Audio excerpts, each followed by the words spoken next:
Hello, good people.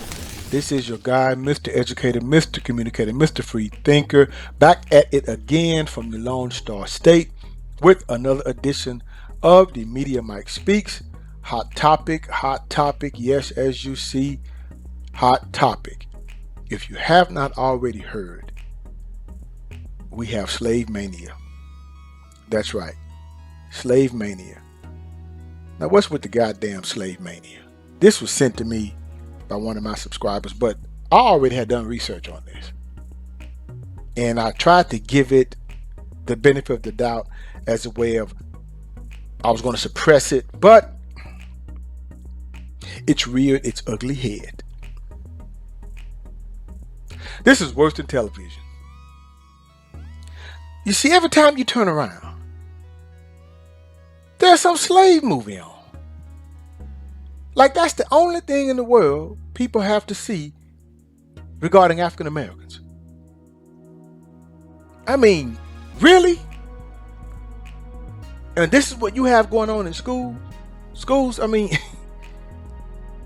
now this may be a little long, out of character for me a little bit from what you're normally used to. But anyway, enough of my rant. Let's get to it. This is coming from the Dallas Star Telegram. You're going to see again here. Students at a North Texas school were disciplined after setting up a slave auction on social media in which they pretended to sell their black classmates. The Aledo Independent School District investigated complaints of cyberbullying and harassment at Daniel ninth grade campus in Parker County, Texas, according to a report once again by the Dallas Star Telegram. The district also engaged local law enforcement. The news report notes that students set up a Snapchat group with several names including slave trade, quote in quotations here, and another that included a racial slur. Students then commented. Now you can pretty much guess or guesstimate, I would say, or estimate what that racial slur was.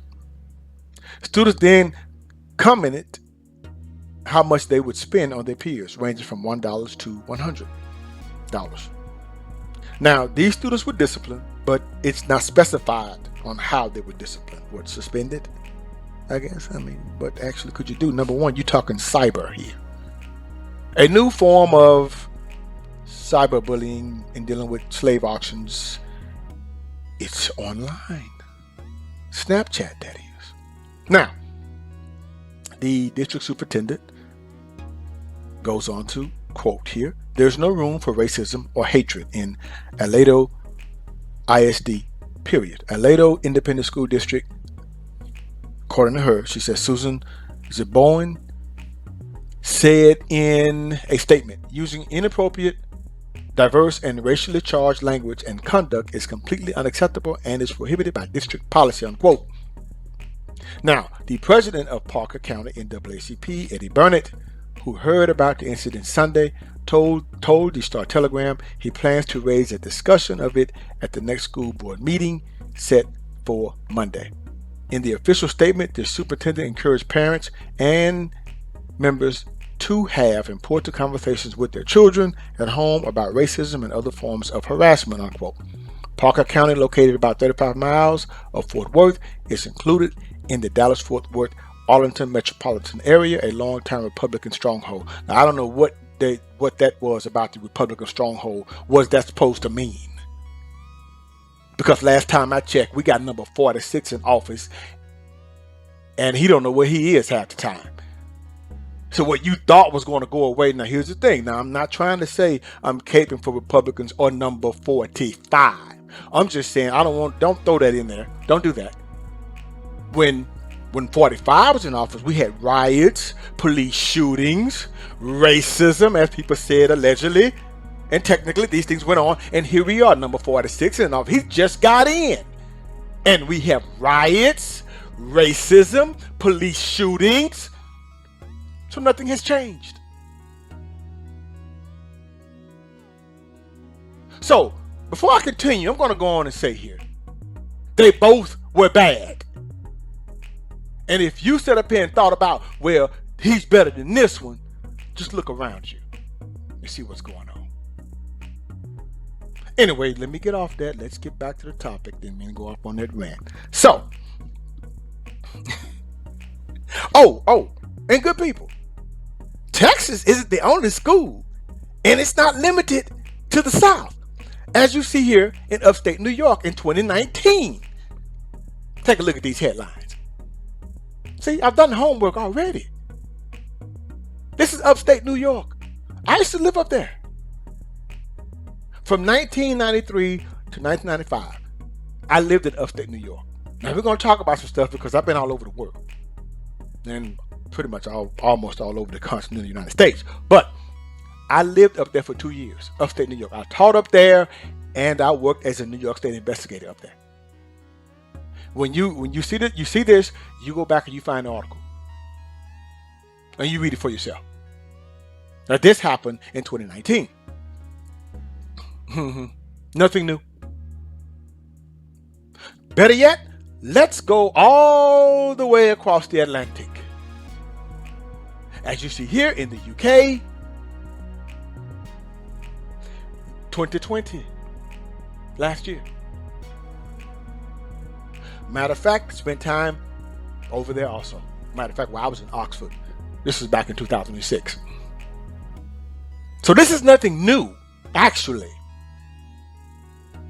Maybe new to you, but it's not new.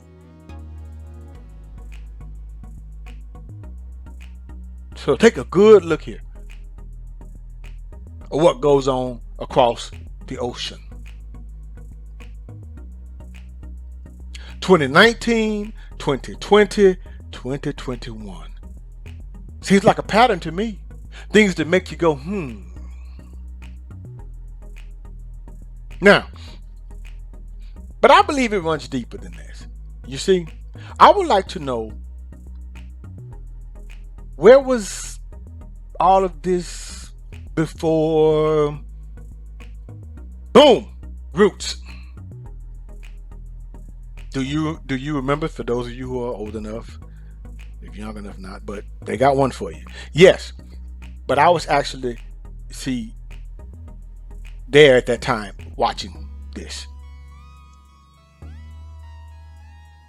But was I born back in slavery? No, was not actually there on that part, but was old enough to remember the movie by the book and the movie by Alex Haley, which turned out to be some controversy behind that.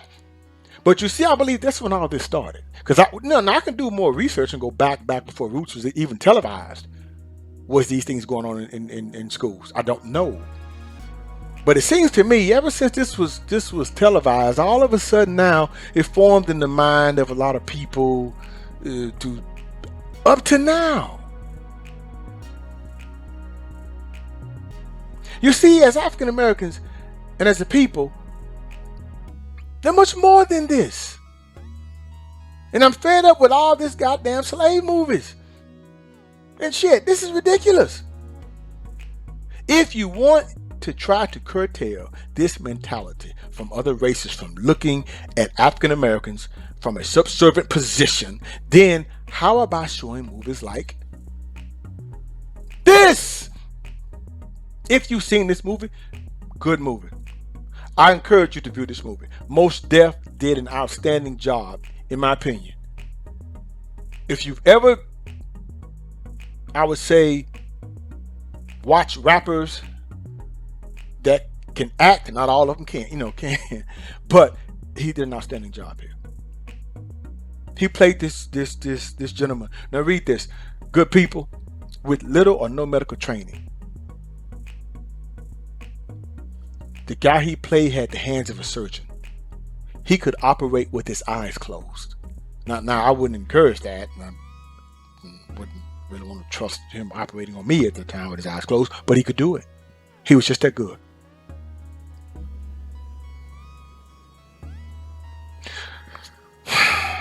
Now check out the Blue Baby Project. Is what? Yeah. So when you talk about the respiratory machine, a respirator, think about him. That's all I'm going to say. You have to go do your research, look at the movie for yourself. You go ahead, you take a look at that. Take a look here. Take a look at C.R. Patterson. who manufactured cars the same time Henry Ford was doing it, around that same time. Now, Ford hired the whiz kids, which to help him create the assembly line. This is how C.R. Patterson lost out. That's how Ford was able to beat him. He hired the whiz kids, and guess what? They were African American, a lot of them. He was able to sway those individuals over to the Ford Motor Company. It was the assembly line is what won him the race. So these are things, good people, I do believe needs to be taught. But every Black History Month, we get the slave movies. Why? Why are we always getting the slave movies? No wonder you have a lot of individuals at these schools doing what they're doing. Allegedly, in my opinion here. But I'm going to let you all figure it out and you think about that. Now get this. Take a look here. Before there was Lance Armstrong, there was the Black Cyclone. But I guess you all didn't know that, did you? You see, this is what needs to be shown and taught to all races of people and children.